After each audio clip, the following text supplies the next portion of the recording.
Hello दोस्तों, नमस्कार।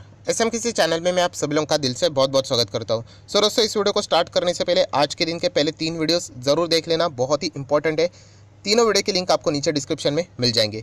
First time visit किया तो चैनल को जरूर सब्सक्राइब करना, बेल आइकन को हिट करना and free stock market classes इस चैनल पे जरूर विजिट करना। 56,000 से भी ज़्यादा लोगों ने इस वीडियो को देखा है। आज ही के दिन आए कैसे निफ्टी एंड सेंसेक्स आप लोगों को यहाँ पे बर्बाद कर सकता है, तो इसका लिंक भी आपको ऊपर आई बटन पे नीचे डिस्क्रिप्शन बॉक्स में मिल जाएगा।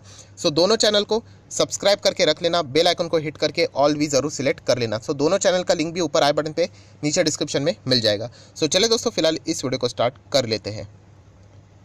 दोस्तों, अभी हम लोग आ चुके हैं बिल्कुल हमारे नॉर्मल स्क्रीन के ऊपर एंड यस, हम लोग यहाँ पे बात करने वाले रिस्की स्टॉक के बारे में नहीं, वेरी वेरी वेरी जितना वेरी लगा सकते हो उतना रिस्की स्टॉक के बारे में हम लोग बात यहाँ पे करने वाले। नेक्स्ट सवाल यहाँ पे आएगा, क्या मैं इन स्टॉक्स के बारे में क्या फर्स्ट टाइम वीडियो बना रहा हूँ? बिल्कुल भी नहीं, आपको 10-15 वीडियोस मिल भी जाएंगे। फिलहाल यहाँ पे अगर मैं बात करूँ दोस्तों, तो एक पर्टिकुलर सेक्टर है वो बहुत ही ठंडा हो चुका है एंड इससे रिलेटेड अभी फ़िलहाल कोई बात नहीं कर रहा है, बट स्टिल मैं आपको कहना चाहूँगा दोस्तों, कोई फ़र्क नहीं पड़ता है। सेक्टर रोटेशन ये चीज़ बिल्कुल नॉर्मल है। स्टॉक मार्केट में अगर आप हो 5-10 साल का अगर आपको एक्सपीरियंस हो जाएगा तो आपको भी समझ में आएगा। एक बार ऑटो सेक्टर अच्छा चल रहा था, बाद में ऑटो सेक्टर ठंडा पड़ गया। कभी आईटी बहुत ही ठंडा चल रहा था, अभी तो आईटी मतलब सबसे बेस्ट परफॉर्मेंस है। फाइनेंस इतना अच्छा नहीं कर रहा था, आगे ज़रूर करेगा। तो ऐसे बहुत सारे सेक्टर्स है दोस्तों, ये सेक्टर रोटेशन चलता रहता है। इसका अर्थ ये नहीं कि वो स्टॉक्स खराब हो गए करके। तो ऐसे 2 स्टॉक्स अभी मैं आपके सामने यहाँ पे रखने वाला हूँ।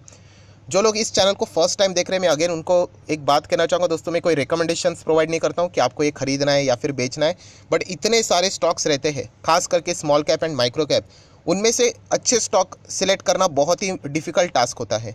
उसमें से कुछ पोटेंशियल जो अच्छा स्टॉक बनने का काबिलियत रखते हैं वो मैं आपके सामने लाने की कोशिश यहाँ पे करता हूँ।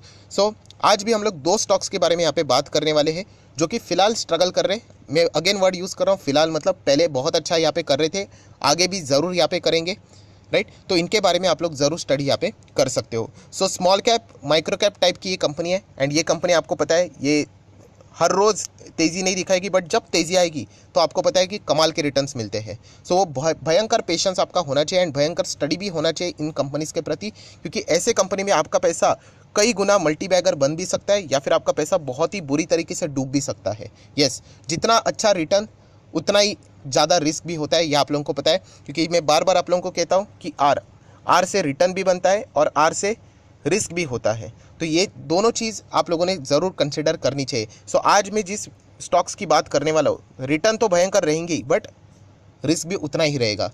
अगर आप एक रिस्की इन्वेस्टर है तो ज़रूर इनके बारे में आप लोग स्टडी यहाँ पे कर सकते हो। स्टॉक खराब नहीं है बट येस रिस्की ज़रूर है। रिस्की है मतलब आराम से 50% भी नीचे आ सकते हैं। तो फ़ायदा क्या सर, 50% नीचे आएंगे तो भागने के लिए 400, 500, 1000% भी भाग सकते हैं। तो ऐसे ये स्टॉक्स है। तो दोस्तों, जैसे मैंने कहा 2 स्टॉक्स की बात होने वाले, उसमें से पहला स्टॉक जैसे मैंने कहा कि इंडस्ट्री देख लेना, सेक्टर देख लेना, एफएमसीजी। जैसे मैंने कहा एफएमसीजी फिलहाल स्लो डाउन में चल रहा है, कोई दिक्कत नहीं है। हर सेक्टर का कभी ना कभी दिन आता है, तो वैसे ही एफएमसीजी फिलहाल स्लो डाउन है, कोई फ़र्क नहीं पड़ता। अगर आपके पास एफएमसीजी के स्टॉक्स है, दबाकर होल्ड करके बैठ जाना, कोई इशू नहीं है। मार्केट कैप देख लेना, बार बार नोट करवाना चाहूँगा, small cap 1735 crore, that's it. इतना छोटा कंपनी 1700 करोड़ का कंपनी है। बड़े बड़े कंपनी के तो बैलेंस शीट में सिर्फ कैश एंड कैश इक्विवेलेंट ही 10-10 हज़ार करोड़ के रहते हैं, सिर्फ 1700 करोड़। तो आप अंदाज़ा लगा सकते हो कि कितना रिस्क है इस कंपनी में। आगे चलेगी नहीं चलेगी डाउटफुल है, बट कंपनी में दम है, इतना मैं आप लोगों को कह सकता हूँ। देन नेक्स्ट अगर हम लोग बात करें दोस्तों, तो एक हफ्ते रिटर्न्स का प्रोफाइल देखना है। एक हफ्ते में 4.25%, एक महीने में लगभग 9.5%, 1 जनवरी से 6-7%, एक साल में 40-45%, दैट्स इट। 3 साल में 225%, 5 साल में लगभग 500%, 10 साल में 1300 से 1400% के रिटर्न्स। एंड ये तब के रिटर्न्स है जब ये स्टॉक टॉप लेवल से 15-20-30% डाउन है। तो आप अंदाज़ा लगा सकते हैं ये कंपनी ऐसे ही चलती है, एक साल में 40-50 ही देगी, बट 3-3, 5-5 साल में आपका पैसा 5-5 गुना करके देगी, 500% के रिटर्न्स देगी। तो रिस्की कंपनी है, बट येस रिस्क में रिटर्न्स भी उतने ही कमाल के होते हैं। नेक्स्ट अगर आप लोग कंपनी के रिजर्व्स देख लेना, फटाफट कवर कर लेते। 190, 210, सिर्फ 250 करोड़ की रिजर्व से, सिर्फ 250 करोड़, मतलब कंपनी तो इतना मतलब डिविडेंड बांट देती है। तो बताने का मकसद क्या है कि ये कंपनी कितनी छोटी है, ये समझ लीजिए। देन कंपनी का 10 साल का हिस्ट्री अवेलेबल है रिटर्न्स का, बट कंपनी के ऊपर 1 रुपये का भी कर्जा नहीं, मतलब कंपनी वाकई में बिजनेस अच्छा कर रही है बिना किसी लोन के। शॉर्ट टर्म बोरिंग भी जीरो है। तो ये पॉइंट मुझे बहुत अच्छा लग रहा है। ये मैं आज नहीं वीडियो बना रहा हूँ, इसके पहले मैं 10-15 वीडियो बना चुका हूँ इन कंपनी से रिलेटेड। बट जो कंपनी अच्छी है मैं बार बार उनको रिपीट करते रहता हूँ। 16, 26, 45 करोड़ के कैश भी है। So full 5 star balance sheet है। छोटी कंपनी हुई तो क्या होगा, रिजर्व्स अच्छे हैं, डेट फ्री है, प्योर डेट फ्री है, no short term long term borrowing and cash equivalent भी बहुत ही कमाल का है। ये वापस मैं हाईलाइट करवाना चाहूँगा, मार्केट कैप सिर्फ 1700 करोड़ का है। सो ये समझना है। लो देखिए 583 का स्टॉक था, सीधा 1095 तक गया। मतलब मैं अभी इसकी बात कर रहा हूँ, डबल हो गया। तो बहुत सारे लोगों ने खरीद लिया होगा, देन वहाँ से सीधा 800 के रेंज में आ गया। तो देखिए कितना फटाफट ये स्टॉक में वॉलेटिलिटी देखने को यहाँ पे मिल जाती है। फेस वैल्यू 10 का है, चलो अच्छी बात है। फ्यूचर में आप लोग एक्सपेक्ट कर सकते हो स्प्लिट जैसी चीज़ें। देन अगर मैं बात करूँ कंपनी का फिलहाल का क्वार्टरली रिजल्ट, तो एक ही रेंज में आपको देखने को मिलेगा। ये देखिए 16 करोड़, 19 करोड़, 20, 12, 19। तो ये 3-3 महीने का कंपनी का प्रॉफिट है, एक ही रेंज में घूम रहा है। कंपनी छोटी है तो डोंट एक्सपेक्ट कि बहुत ही सुपर डुपर परफॉर्मेंस रहेगा।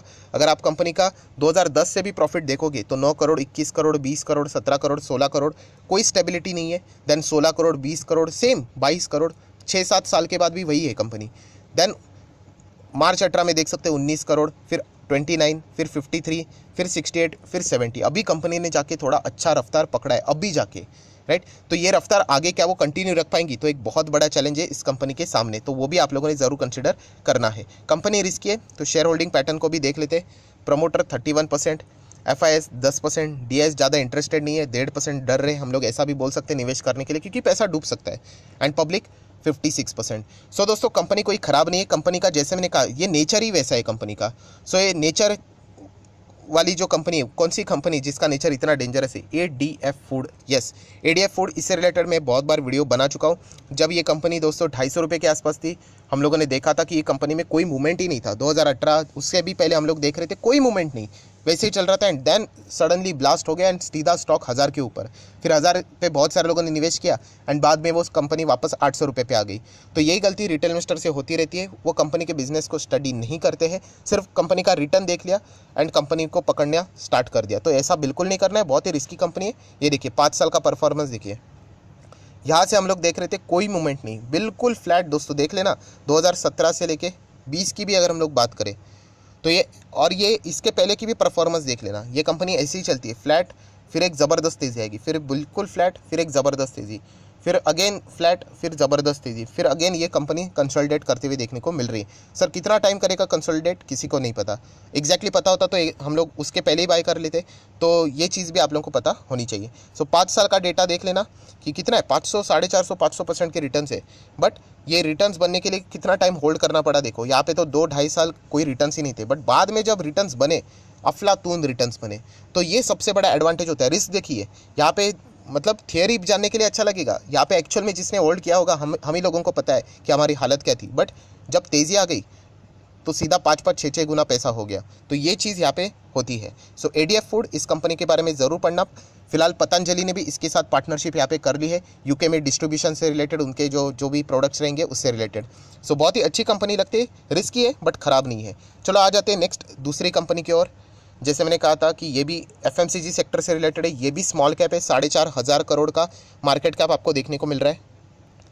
इस कंपनी के भी रिटर्न्स देख लेना, एक हफ्ते में सीधा 9.5% गिर गई। रिस्की है ना, जैसे मैंने कहा था, एक महीने में 12.5 पॉजिटिव रिटर्न से 1 जनवरी से 8.25%, 1 साल में 40%, 3 साल में 450% से ज़्यादा, 5 साल में 1000%, 10 साल में अभी तक तो डेटा अवेलेबल नहीं है। सो क्या समझ में आ गया, देखिए एक एक हफ्ते में 10-10% गिरता है और 5-5 साल में 1000% भी रिटर्न देता है। ये दूसरी कंपनी की मैं बात कर रहा हूँ, ये भी FMCG से ही जुड़ी हुई है। इसके रिजर्व्स देख लेना, 200 करोड़ के फिलहाल के रिजर्व है। कर्जे की बात करें तो यस कर्जा है, 40, 137, 185 करोड़ का कर्जा है। कर्जा होना कोई गलत बात नहीं, अगर कंपनी अच्छा बिजनेस कर रही तो शॉर्ट टर्म 0.14 के आसपास का कर्जा देखने को मिल रहा है। शॉर्ट टर्म की बात करें, कैश की बात करें 438 शेयर का कैश है। सो ओके बैलेंस शीट है, हम लोग कह सकते हैं। ADF फूड की बहुत अच्छी थी as compare to this. So market cap देख लेना इस कंपनी का 4,500 करोड़, ये बार बार मैं हाईलाइट कर रहा हूँ। कंपनी 1500 पे थी, रॉकेट की तरह भागी, 2500 हो गया। बहुत से लोगों ने 2500 पे जैसे बाय किया, फिर स्टॉक वापस 2000 पे आ गया। तो ये चीज़ें चलती रहती है दोस्तों। जैसे मैंने आप लोगों को कहा, कंपनी के रिजल्ट भी अगर आप लोग देखोगे PNL, तो बहुत ही छोटी कंपनी। पहले तो ये देखिए 2010 से -0 जितना कमाती थी उतना ही गवा देती थी, मतलब 6 करोड़ कमाए, 6 का एक्सपेंस। तो इसलिए कंपनी के पास कोई प्रॉफिट हुआ ही नहीं करता था। फिर जाके धीमे धीमे गैप बढ़ा, 22 का खर्चा करके 24 का बिजनेस हुआ तो 2 का फ़ायदा, 35 खर्चा किया, 38 करोड़ कमाया, 3 का फ़ायदा, फिर 10 का फ़ायदा हुआ, फिर धीमे धीमे करके 33 का फ़ायदा, 50, 80 एंड अभी 100 का फ़ायदा। तो ये भी कंपनी बहुत ही रिस्की कंपनी है दोस्तों, कोई ऐसी वैसी कंपनी नहीं, भागेगी तो बहुत ही रॉकेट की तरह। एंड प्रमोटर आप देख सकते हैं यहाँ पे 62% है, FIs एंड DIs देख सकते हैं 6.5%, 6.92 एंड पब्लिक 23% के आसपास। तो चलिए ये कौन सी कंपनी है दोस्तों जिसके बारे में हम लोग बात करें, ये है दोस्तों हिंदुस्तान फूड लिमिटेड। आप सभी लोगों को पता है हम लोगों ने कितनी बार इस कंपनी से रिलेटेड यहाँ पे स्टडी की है। एंड सबसे मेन बात, इस कंपनी के क्लाइंट्स बहुत ही कमाल के क्लाइंट्स है दोस्तों। FMCG वाली है ना, बड़े बड़े कंपनीज, डाबर की बात कर ले, ITC की बात कर ले, हिंदुस्तान यूनिलीवर की बात कर ले, ब्रिटानिया की बात, ये सब बड़े जितने भी FMCG वाली कंपनियाँ हैं सब इसके क्लाइंट्स है। तो एक भरोसा हम लोगों का बढ़ जाता है इस कंपनी के प्रति। सो हिंदुस्तान फूड ज़रूर इस कंपनी के बारे में स्टडी करना। फिलहाल 2000 पे आसपास देखने को यहाँ पे मिल रहा है। एक साल की बात करें तो 43%, ये देखिए कैसा तेज़ी आ गया देखो। उसके बाद बहुत सारे लोग एंटर कर लेते हैं, आराम से करते हैं, यहाँ पे कोई एंटर नहीं करेगा, अभी एंटर करते हैं क्यों, क्योंकि तेज़ी से हो गया ना, 400-500% देने के बाद एंटर करते ये सोच के कि और 400 देगा, तो तभी तो वो प्रॉफिट बुकिंग का टाइम होता है। अब ये स्टॉक आराम कर रहा है, सो ये आराम करने के बाद ज़रूर वापस तेज़ी पकड़ लेगा। फिलहाल आप देख सकते हैं, ये देखिए इस तरीके का ये स्टॉक के पैटर्न हम लोग को देखने को मिलता है जैसे ADF फूड का था। सो हिंदुस्तान फूड ये भी उसी टाइप की रिस्की कंपनी, खराब नहीं है। तो इन दोनों कंपनी को स्टडी करना, हाई रिस्क हाई रिटर्न वाली ये स्टॉक है। सो ये हर किसी के बस की बात नहीं है यहाँ पे, क्योंकि जब स्टॉक नीचे आ जाते, बाय तो कोई भी कर लेता है, जब नीचे आ जाते तो हर कोई वो मेंटल टॉर्चर झेल नहीं पाता है और स्टॉक को लॉस में निकाल देता है। सो इस कंपनी में अगर आप लोग लॉन्ग टर्म के लिए सोच रहे हो, रिस्क लेने के लिए, तो इन कंपनीज को जरूर रडार के ऊपर रखना। एंड बार बार जो मैं बोल रहा हूँ, ब्लाइंडली निवेश मत करना। कंपनी के Q3 के रिजल्ट है, अभी तक निवेश नहीं किया है तो इतना जल्दी क्या है, Q3 के रिजल्ट देख लो, उसके बाद निवेश करना। इतना ही मैं आप लोगों को यहाँ पे कह सकता हूँ। So Hindustan food and ADF food, ये FMCG से रिलेटेड, फिलहाल FMCG स्लो डाउन चल रहा है, बट ये कंपनी और भी आगे फ्यूचर में अच्छा कर सकती है, इसलिए जरूर इनके बारे में आप लोग चाहो तो स्टडी कर सकते हो। So that's it, thank you very much दोस्तों। वीडियो अच्छा लगे तो लाइक एंड शेयर कर देना। So that's it, thank you very much दोस्तों। We will be meeting our next video, तब तक के लिए बाय बाय।